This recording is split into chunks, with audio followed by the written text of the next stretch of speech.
update on my 1995 Harley Davidson bad boy. I have some other things I've been wanting to do to it. I haven't posted any videos since the last one that y'all have watched because I got COVID real bad over the holidays. I mean, I got really sick and lost my voice. I coughed so much, I coughed my vocal cords out. My voice is still kind of weak right now. I don't have the strength in it that it normally has. And that's how bad it was. I mean, I coughed so much I didn't know if I could cough one more time. But anyhow, I'm better now and back to making YouTube videos. I know you guys really enjoyed the videos I did on this. The videos you guys have watched on this bike have been so popular that I went and bought a 1998 Harley Davidson Softail Springer that I'm going to customize similar, but I read through your comments and I'm coming back to a lot of you. I'm going to try some different things that I read from your comments. As I make those videos, please comment, let me know what you think. I'm not sure some of the things I tried on this, like the 23-inch front wheel, I wasn't sure if I was going to like it. And some of the things I'm going to try on the 98 that I have, I'm not sure if I'm going to like those things, but we'll give them a shot. This bad boy has turned out to be one of, if not the best Harley Davidson I've ever owned, one of the best Harley Davidsons I've ever owned. It's a really amazing bike. I love riding it. So I'm gonna do a bunch of other work to it. I'm getting ready to go to Daytona Beach Bike Week right now. I only have a couple of weeks left before we leave. So a lot of the stuff I have to do, I can't do till I get back, future projects. I'm gonna put Screaming Eagle heads on it. I got a set of Wiseco high compression pistons. This already has a bigger cam in it, but I got a much bigger S&S cam to put in it. The cam, the heads, the pistons, that's gonna make this engine really pull hard. It already makes good power, but it'll make it really pull hard. Then I'm gonna put a 6-speed gearbox in it, just to actually leave the Harley Davidson case, put a 6-speed gear set in the Harley Davidson case. So you can follow me all along on that work. I should be getting that done, you know, within the next month. I'll be back at work from Daytona and start doing that stuff for you. But today, a couple simple things. It's in desperate need of rear brake pads because I've been riding it every day. As soon as I got healthy enough from COVID, it was freezing cold, snowing here quite a bit this winter. I've been riding it every day, so I got new brake pads for it. I'm gonna put some billet forward controls on it. A couple of your comments told me how ugly these forward controls were. I read them, I gotta agree. So I'm gonna take those off today, replace them. Gotta put a new brake hose on it and bleed the brakes, and I'll put new brake pads because it needs them. Here's the master cylinder on the Harley Davidson bad boy, and it has a hose that goes here that goes up to the brake reservoirs, kind of tucked back up in here. You can see it behind the exhaust pipe above the oil filter, which is here. So I got to remove that stuff. And then the brake hose runs along the frame. There's the brake light switch right there. I'll take all this stuff off, put a new hose, new brake light switch. And there's the rear brake caliper. I'll pull that caliper out, change the pads on it, change the hose at that banjo fitting right there. While I've got it off, I can bleed the whole thing and I'll get the brake side done. And as soon as the brake side's done, we'll flip the bike around and do the shifter side with the kickstand. I'm gonna go ahead and start by separating the master cylinder from the forward control. It's still cold. It's not freezing cold like it has been. It's still pretty cold and windy this morning.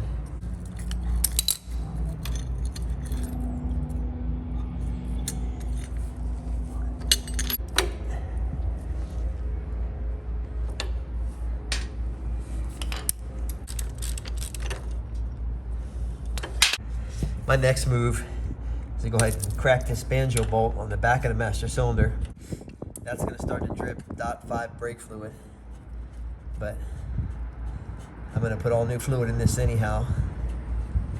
So we'll just let this stuff go into my drip pan.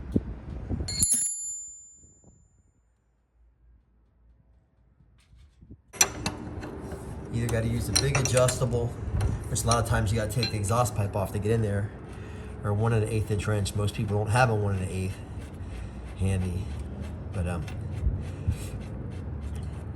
so luckily I don't have to take the pipe off.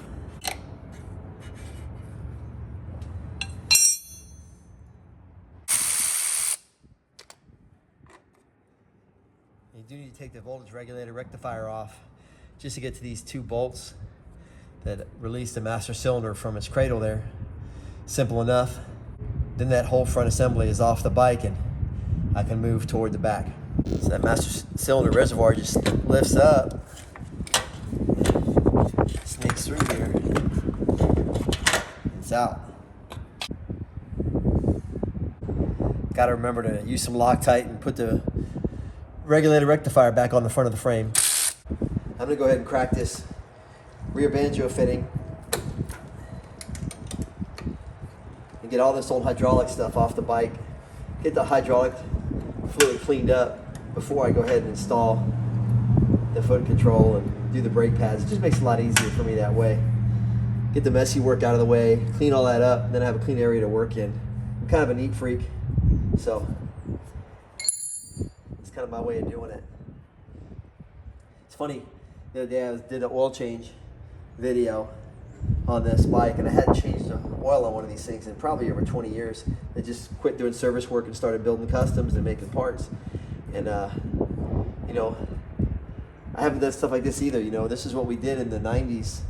My brother and I mean, I can't tell you how many Softails we customized down in Miami, doing this exact same thing, changing the forward controls, changing the handlebars, changing the hand controls, seats, exhaust pipes. You know, we would step in and do all the things Harley Davidson didn't do right. Mechanically, they get these bikes really solid. And the bare bones are real great. It's the details that they always messed up on, in my opinion. So we would come in and fix those things, change the exhaust, change the seat, handlebars, you know, just a few little things, and the bike right away looked great. Lowering kits, I probably put 300 lowering kits on Softails in the 90s. But, you know, it's kind of a cool way, flashback for me to reminisce about what I was doing when I never thought I'd be in the spot that I'm in. Nobody ever thought there'd be something like YouTube where you could just go show the world what you're doing. Really kind of a cool experience for me to come back and do this kind of stuff. And it's my own bike, you know, so the bike that I couldn't afford in 1995. Yeah, finish this rear brake line. It's under the starter motor, over the swing arm pivot axle. Kind of pull it out here. Harley Davidson makes a one-piece line that runs all the way front to rear on the motorcycle.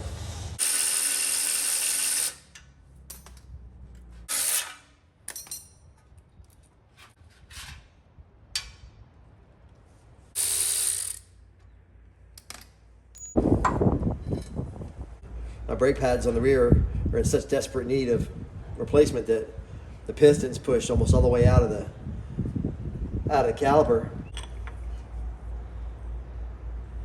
Oh yeah. Here's the rear brake pads that came out of the bike. You can see how thin they are. Here's what I'm putting in. I think it's pretty clear that this thing was in need of new pads. This is the original Harley Davidson rubber brake line that with the brake switch that they put on the Softails. All their models is a different version of this. So what I use on my custom bikes and what I'm going to put on this bike is high pressure hydraulic hose from companies like Goodridge or Russell Performance. This is from Goodridge, but it's black, so it'll blend into the bike and almost disappear. It's got a number 3 AN fitting on it. So here's my brake tee, and that takes a 1/8 pipe brake switch. And I'll go ahead and use Teflon tape and screw that in tight, but I'm just showing you how it fits. And then the number 3 line just tightens on like this. And what's nice about this is if you want to fish it through the frame, you can do it section at a time, like I do on my custom bikes, or just like this, I'm gonna run it externally, but it allows me to pick my lengths and get everything exactly the way I want it. So there's your brake tee. Then on the other ends, there's another AN fitting that takes a 10mm banjo. The Harleys use either a 10mm or 12mm banjo depending on the application. So this takes a 10mm banjo on either end, and that's how I make up my brake line.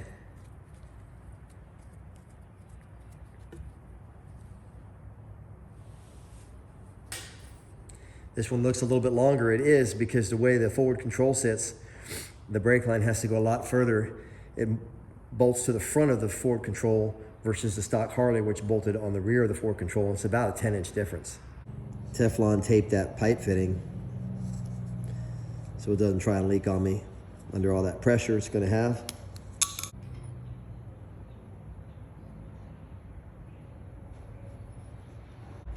I go ahead and fish that line through the rear there, same way that Harley Davidson had it.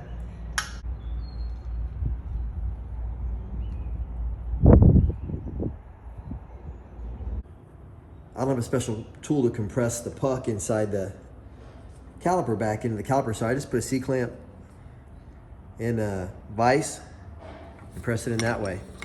Really simple. Like I told you before, I'm always going to show you the simple tricks I use. You don't need a lot of special tooling to do this kind of work. Now that piston's all the way back down in there. Check this out. 1994. I know this bike was built in September 1994. It's a real early model, 1995. Pretty cool. I've already installed the brake pads. Time to reinstall the caliper. Slips right in.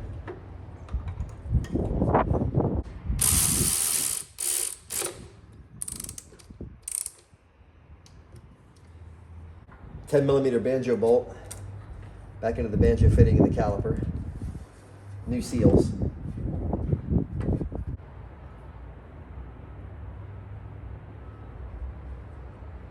Get that banjo good and snug with a 9/16 wrench. And tighten the fitting with a line wrench. Nice and clean, almost disappears under the bike. That's why I use that black Goodrich line. All right, I'm ready to mount this forward control.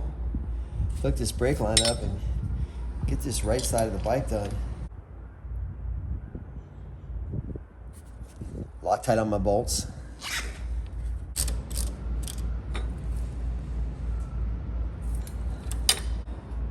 Important to point out that you install this bolt first before you put this foot control on, because it's long. It's about 2 1/4 inches long, 2.5 inches long, and you can't get it in from the back once everything's together. So you need to have that in there first. Put this 10mm banjo bolt and fitting in the front of the master cylinder.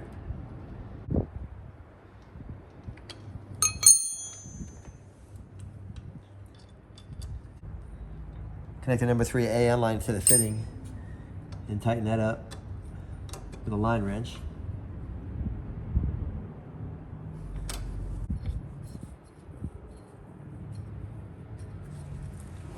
A trick I use for stuff like this. The pedal's way too far forward relative to the peg. When I sit on the bike, I can't even contact it with my toe. So I'm going to come down here. This brake lever is indexed, so I can take these 3 bolts out, rotate this whole unit counterclockwise, pull the bolts back in and get it to where it fits my body ergonomically.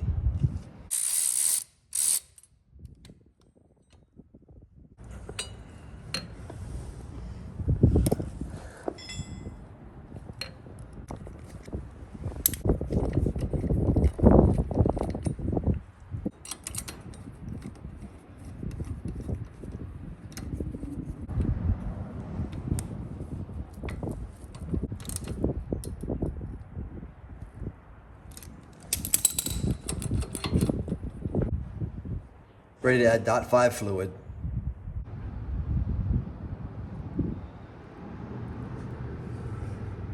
Because I have a brand new line, this bleeding process is going to take a few minutes. And a lot of that air in that line will work its way. You see those bubbles coming up? They'll come back up to the top. What will happen is you get most of them out of this end, then you start pushing everything toward the other end. And I got a little trick I'll show you that I get all of it out. After just a few minutes of pumping, see how low that .5 fluid level has gotten in the reservoir. It's all the way down to the bottom now because it's filled up the inner volume of the brake hose and that piston and cylinder at the rear caliper. So I'm going to go ahead and refill and continue to bleed. I got the brake side forward control on the bike, which was the hard part. Now I just need to change the shifter side, which is pretty easy. I got to pull the kickstand off to do it. That's really the only thing that takes some time.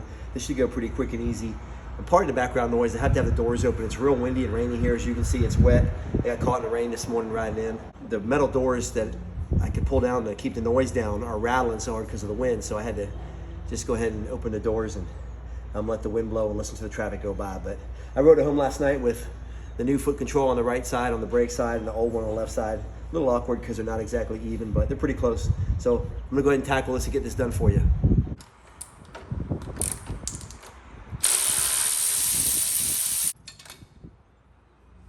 Kickstand off.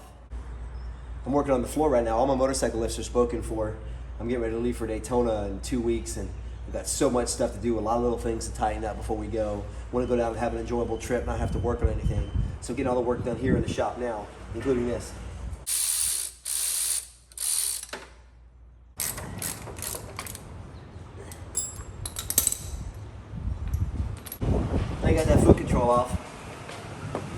minutes, I should have the new one on.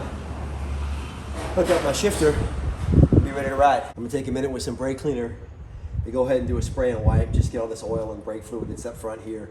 It's kind of hard with all those parts in the way, but now that I have everything out of the way, I can get most of it out, because we get Daytona, we'll be riding on the beach, and you get a lot of sand, and the sand's gonna want to stick to all this grease and oil residue. So get this out of there now, and my bike won't be caked up with sand. Just a good time to do it now, while I have everything out of the way. Already gone ahead and put Loctite on all these bolts. So go ahead and install this foot control.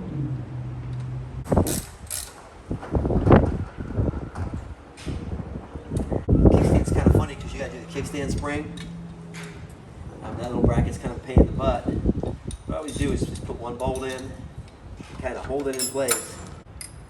Okay, then you got to use these two longer bolts up front to get this spring bracket. And I always do the top one first and the bottom one second, because the bottom one wants to pull because of the spring tension. So you tighten the top one down, it'll help you ease the bottom one in a little better. Now that all four of them in loose, I go ahead and snug everything down real tight, index the shifter, put the peg on, and we're ready to ride. Rain or shine. A little bit of shine today. Check my kickstand swing. Yep.